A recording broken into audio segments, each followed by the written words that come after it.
चाहूंगा, एक बार उनको माइक दीजिए। मैं आपसे ये जानना चाहूंगा कि आपके जो बेटे हैं, ये तो सबको पता है कि किस तरीके से चीजों को याद रखते हैं, किस तरह से एक्सप्रेस करते हैं, क्या आप भी इसी तरीके से चीजों को याद रख पाते हैं? पहले तो बहुत बहुत धन्यवाद जो आपने माइक दिया, और जो आपके आज दीदार हुए। हम बहुत दिनों से कुछ एक गिने चुने शख्सियत ऐसे जिनसे नहीं मिल पाए, उनमें एक संदीप माहेश्वरी थे, और जैसे ही कौटिल्य को पता लगा कि उनसे मिलने का मौका मिलेगा, ये बहुत ज्यादा एक्साइटेड था आपसे मिलने के लिए। Thank you. मेरे पिताजी भी काफी इंटेलिजेंट व्यक्ति थे, कौटिल्य भी इंटेलिजेंट है, और हम बीच की पीढ़ी हैं। थोड़ा सा मैं कुछ कम हूँ, ये दोनों दादा पोता थोड़े ज्यादा। बहुत ऐसे बच्चे हैं जो मेरे से बहुत ज्यादा इंटेलिजेंट है, मेरे को लगता है, जिनकी बात करने के ढंग से, जो इतने ज्यादा, आपने छोटे बच्चे को देखा होगा, वो बहुत अच्छे अच्छे सवाल पूछते हैं, मतलब वे कुछ भी पूछ लेते हैं, और मतलब आपको लगता है कि अरे नहीं, ये तो इससे मतलब एज से बहुत ऊपर की चीज है, मतलब या तो आप किसी और मूड में होते हो, और हम उसे इग्नोर कर देते हैं।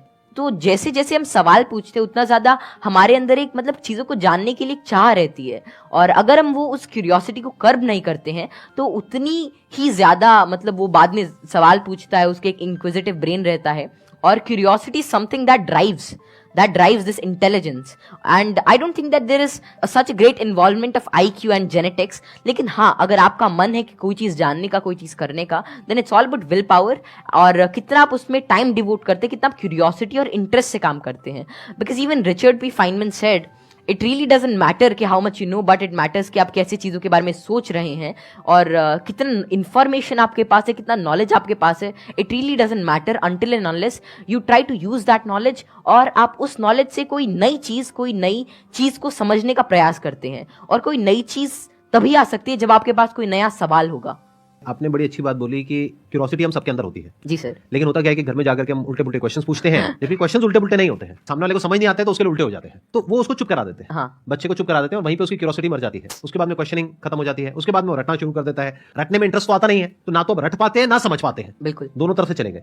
तो अब मैं ये आपसे जानना चाहूंगा कि क्या बचपन में जब आपने क्वेश्चनिंग करी, इस तरह के क्वेश्चंस पूछते थे, शुरू में तो आपने अपने पेरेंट्स से पूछा होगा या अपने आसपास में जो लोग थे उनसे पूछे होंगे जी, तो क्या आपको सपोर्ट मिला? क्या उन्होंने आपको एनकरेज किया, या उन्होंने भी आपको यही कहा कि क्या फालतू के क्वेश्चंस पूछ रहा है? नहीं, जैसे I think I was fortunate enough कि जितने भी मैं सवाल पूछता, कोई ना कोई मेरा जवाब दे ही देता था। और बात शुरू ऐसी होती थी कि मानो कोई घर पे कोई बात चल रही है किसी भी चीज़ को लेकर, मानो दे टॉकिंग अबाउट के एक इकोनॉमिक क्राइसिस है देश में, तो मैं उसके अंदर मैं सुनता रहता था, या कोई भी ऐसी चीज़ हो रही है, कोई स्पेस मिशन जा रहे, मैं सुनता रहता था, मैं चीज़ों को ऑब्जर्व करता था। और वैसे ही मेरे जो भी सवाल आते, I was fortunate enough to get their answers. और मानो अगर मेरे को उसका जवाब नहीं भी मिलता तो मैं पूरे दिन उनसे पूछता रहता। तो एक तो मैंने भी कसम खा रखी थी कि जवाब तो चाहिए ही, तो मैं खाते हुए भी यही पूछता, नहाते हुए भी यही पूछता, और जो भी काम करता मैं मतलब मेरे दिमाग में वही रहता जब तक वो रिजॉल्व नहीं होता। तो ज़्यादा मेरे को दिक्कत नहीं आई, और मेरे को जल्दी ही जवाब मिल गया। और अगर कोई ऐसा रहता तो मतलब मैं भी ठीक था, और मेरे family and everything they supported me really well.